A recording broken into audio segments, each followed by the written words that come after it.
સંગ શોભિત વૃષભાન નંદિની.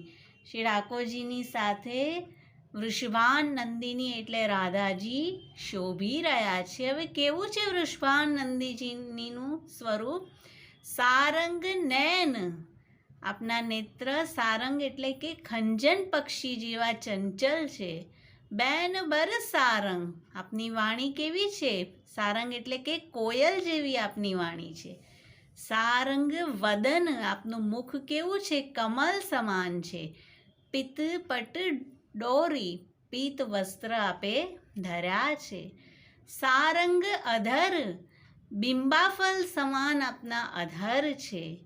સુધારસ સારંગ, અને અમૃતમય વાણીથી આપ શું કરી રહ્યા છે? સારંગ રાગને ગાઈ રહ્યા છે. અનેક અનેક સારંગ શબ્દ આવે છે અને દરેકના અર્થ અહીંયા અલગ અલગ છે. સારંગ જાકી સારંગ મતિ ભોરી, સારંગ એટલે રાધા કે જેની વીજળી સમાન તેજસ્વી મતિ છે. અહીંયા સારંગ એટલે વીજળી. સારંગ વરણ, સુવર્ણ સમાન આપનું શ્રીઅંગ છે. પીઠ પર સારંગ, પીઠ પર વસ્ત્ર ધર્યું છે. સારંગ ગતિ, હંસ સમાન આપની ગતિ છે. સારંગ કટી થોરી, અને આપની કટી સિંહ સમાન છે.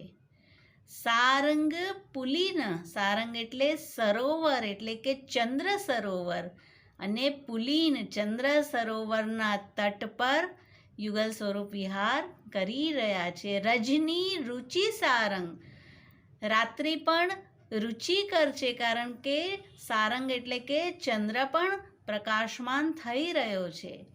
સારંગ અંગ સુભગ પુની જોરી, સારંગ એટલે મેઘ સમાન ઘનશ્યામની સાથે શ્રી રાધિકાજી રહેલા છે. વિહરત સફલ નિકુંજ નિરખ સખી, હે સખી નિકુંજમાં આ ફલ યુગલ સ્વરૂપ કે જે ફલ છે તે વિહાર કરી રહ્યું છે. સૂર શ્યામ ઘન દામિની જોરી, અને સૂરશ્યામ એટલે શ્રી ઠાકોરજીએ જ રચેલું આ પદ છે અને કેવા લાગી રહ્યા છે? જેમ મેઘ સાથે વીજળી શોભી રહી હોય તેમ ત્યારે યુગલ સ્વરૂપ શોભી રહ્યા છે. તો સૂરદાસજીનું દ્રષ્ટિકૂટનું પદ કે જેમાં એક જ સારંગ શબ્દના અનેક અનેક અર્થ રહેલા છે. શિવાલ